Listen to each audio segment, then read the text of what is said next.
Alright, let's start on the A.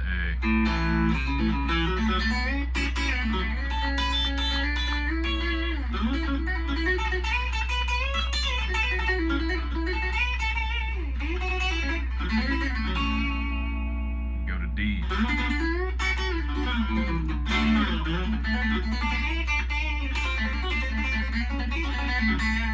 Back to A. Let's go to E.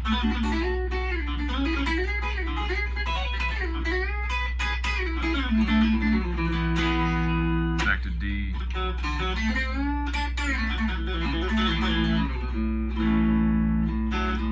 Back to A.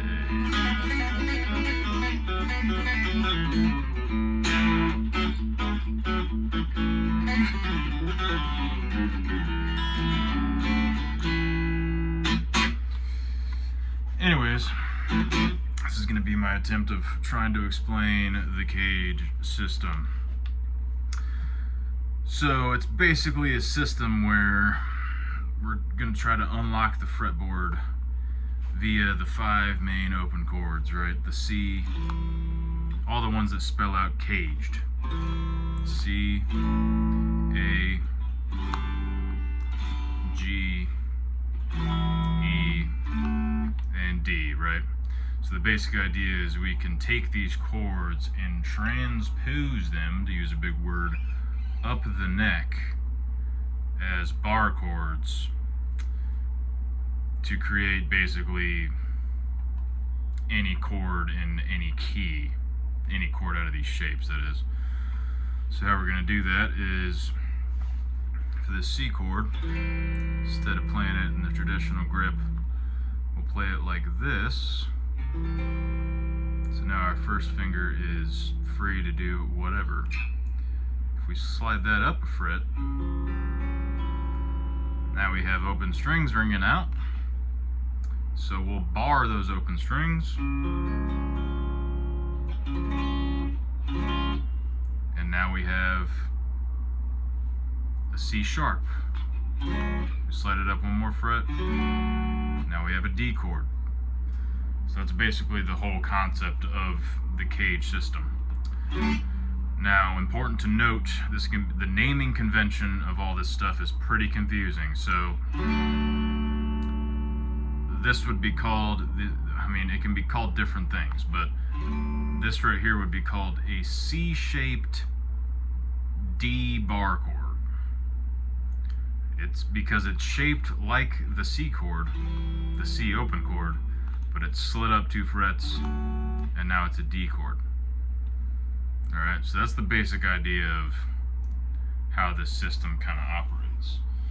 Now, also important to note, you kind of have to know where the root note of all these open chords is, and you have to know the note names on preferably the bottom 3 strings here, but you can kind of get away with just knowing the names on the bottom 2.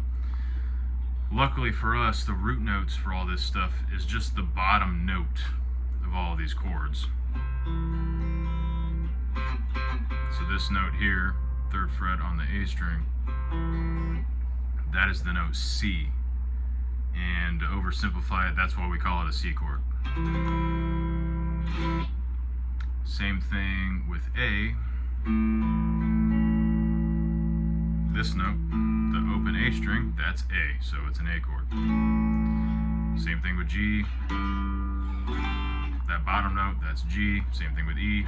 Obviously the open E string, that's E, so it's an E chord. Same thing with D, another open string. That's the lowest note in the chord, so that's a D chord. So that's where the root notes are. That's really important, right? So when we're sliding these chords around, we kind of experimented with C, so let's go to A now, the next one. Instead of playing that little bar with this finger, I'm going to play it with my 3rd finger. Slide it up 1 fret. I'm going to play the root note now with my 1st finger. And the notes I'm playing are X1333X. And that's a B flat chord now, because our root note is B flat. Now I'm trying to keep some of my fingers out of the way so you can see it, but really I'd probably play it like this. Looks kind of weird, but my middle finger just kind of naturally does that when I play these type of chords. And of course now we can slide that all around. So if we moved it up here, this would be a C chord because our bottom note is C. All of the, the chords that spell out CAGED are going to do this. So that was, we did C, we did A, so now let's go on to G. G is an awkward one. It's good to practice playing the full G bar chord, but I will tell you, the G and the D bar chords, you probably wouldn't catch me playing the entire big G bar chord or the entire D bar chord, because they're kind of awkward to play, but I think playing them is important so that you understand like where the shapes are, because it really helps connect the dots. So instead of playing the G like this, we'll play it like this. So pinky on third string, or pinky on the third fret, the thinnest string. Got my ring finger down here on the root note, bottom string. So I'm playing the two G notes just with these two fingers. A lot of times when I'm playing an open G, I'll play it like this. But then I also put my second finger on the second fret of the A string there. So I'm really playing 3, 2, open, open, open, 3. Same thing as before, we slide that up one fret. Now you can already see why this is kind of a pig to play, because now we have to bar these 3 middle strings with your first finger. I apologize, I didn't tune my guitar before I walked outside and it's cold out here, so the guitar is undoubtedly a little bit out of tune, but you get the idea, right? So that would be a G sharp chord. That would be a G-shaped G sharp bar chord, right? If we go up to A, see the root note is on the note A now, and we play the same shape. That would be an example of a G-shaped A bar chord. Or you could just say G-shaped A chord.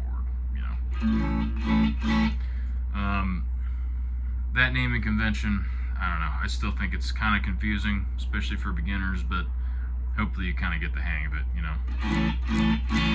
After a while, I don't really describe them as like G shape, A shape, C shape.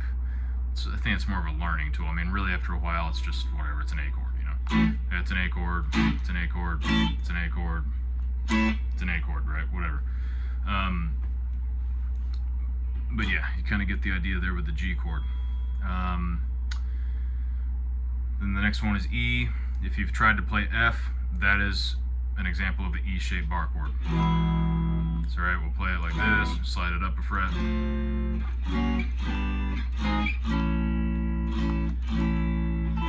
think that one's pretty self-explanatory. Just because of, F is usually on most, chord charts or whatever, and that's just E slid up one fret. D, same thing. Once again, this is kind of a funky one. If you finger your D chord like this, you can slide it up, play the root note right here. And now you have a E flat chord.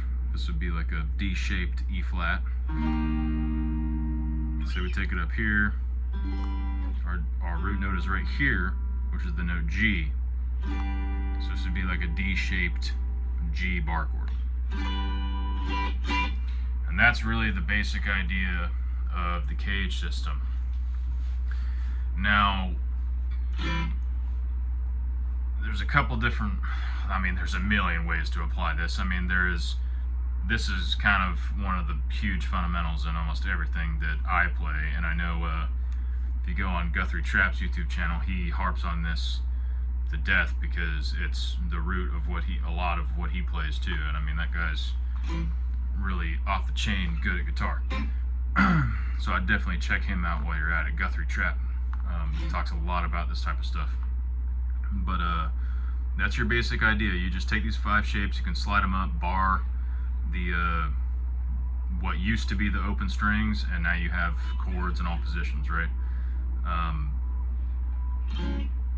Where the rubber kind of meets the road, I think, for this is in a couple different ways. For one, if you're just playing, let's say you want to take a chord and you just want to play it in a different spot to get some different sounds. I think I was kind of going here a little bit in the previous video where I was talking about, you know, playing the E minor up here instead of just cowboy chording it down here. That's basically CAGED system stuff. You're playing, you know, the chord in a different spot. This would be an example of a A-shaped E minor chord, you know. And we were playing those little like 2-note double stop runs. That's all CAGED system type activities. So let's take the A chord as an example. We have our open A chord, well, and we just played our open, or the G-shaped A. Well, this is your root note, right? Kind of rule of thumb here is it all follows the word CAGED, if that makes any sense. I'll try to run through it kind of fast so you can kind of see what I'm talking about. A shape, G shape, E shape, D shape, C shape, A shape. Now if you notice, that spelled out CAGED, but it started on the A because in this case it's an A chord. So let's do C, because then we'll actually start at the beginning. We'll start at the beginning of the word CAGED, right? C shape. These are all C chords. C shape, A shape, G shape, E shape, D shape, back to C shape. Now remember, after the 12th fret, that's the octave. Everything repeats after that. So hopefully that's kind of an aha moment for you.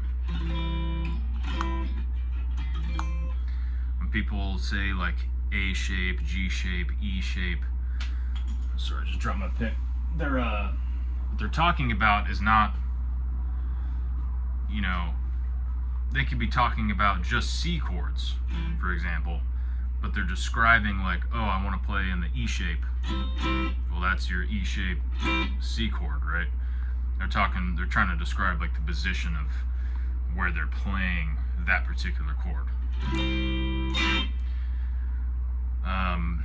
So a good way to practice this is you can take any progression, and to do this, you really have to know how to find the notes on these, at least these bottom 2 strings.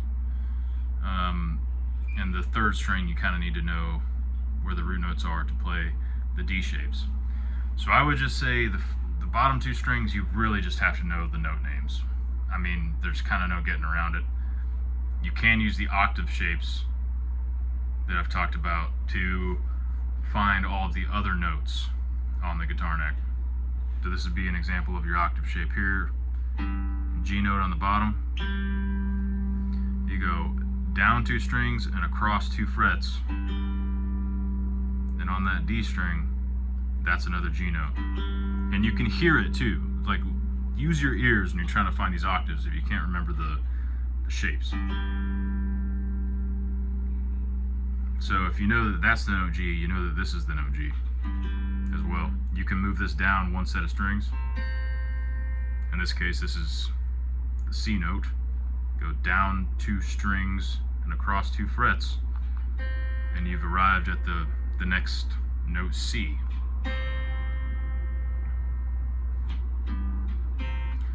Those are the only two octave shapes I'll show you for right now. There's other ones, but bare bones, you can really just get by, playing at least enough to know all the root notes with just really those two shapes. Those really help. Anyways, back to what we were doing.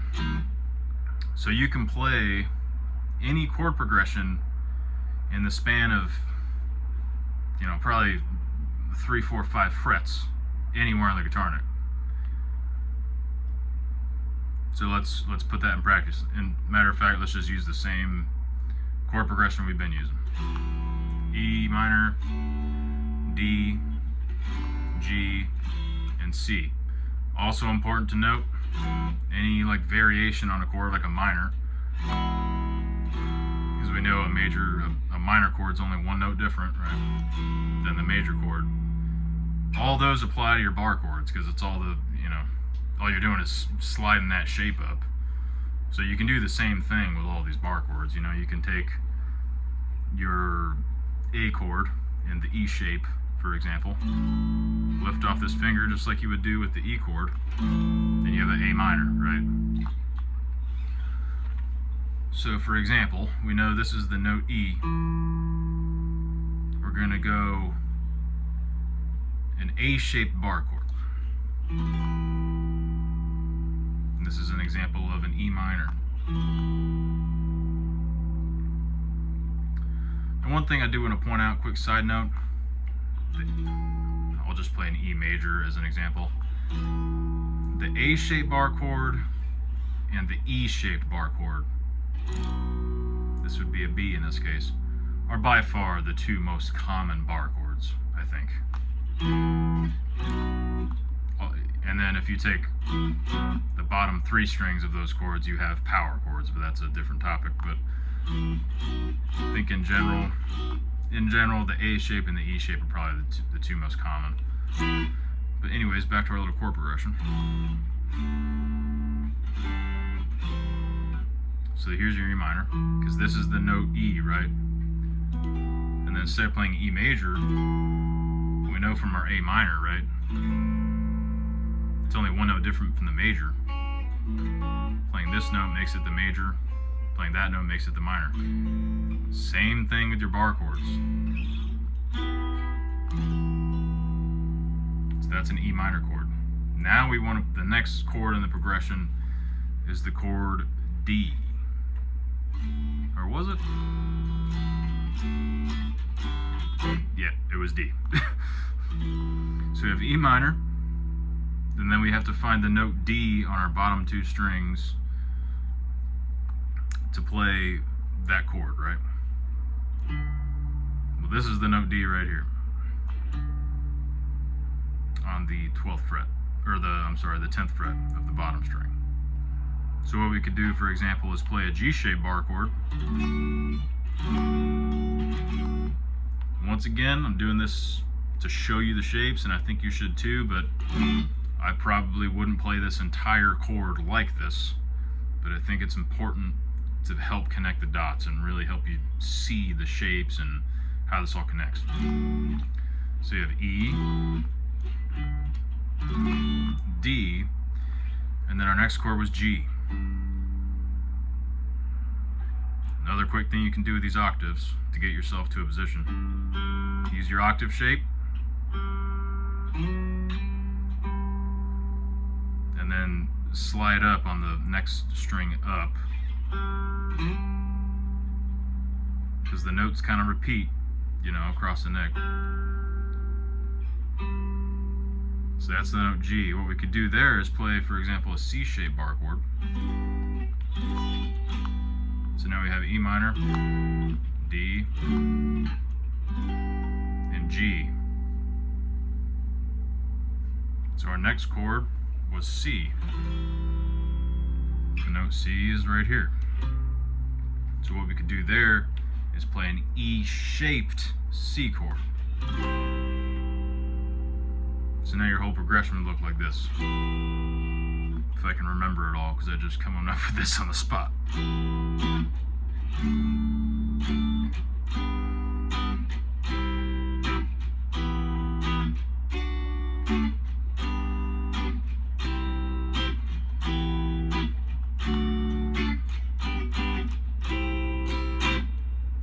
So right there, we're already embarking into new territory, because now we can play these same chords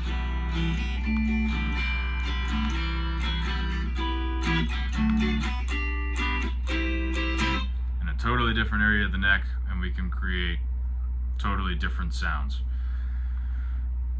What you can do with this as well is you can start picking apart pieces of these chords and try to turn them into little lead bits, right?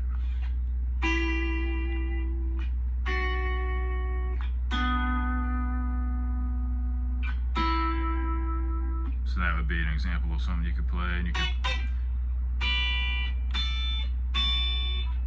could go higher up, you know, on the strings and go to different positions, whatever. Start pulling notes out of there to create harmonies within the song and everything. So that's all well and good. So I'm going to stop this right now, because we've covered a lot of ground already. Kind of reinforce those octave shapes. Try to wrap your head around that C-shaped versus an actual C chord idea. I still think it's incredibly confusing the way that it's commonly kind of talked about. I've heard guys say just like position 1, position 2, position 3 as like another naming convention, but then that becomes kind of your own naming convention almost, because it's like whatever you determine is the first position or third position is what it is to you, blah blah blah. So I see why the C shape, G shape naming convention is the way it is. I think it's kind of the only concrete way to talk about it, but it is rather confusing. So try to wrap your head around that. I'm going to stop this video, and there's another big thing about the CAGED system I want to talk about.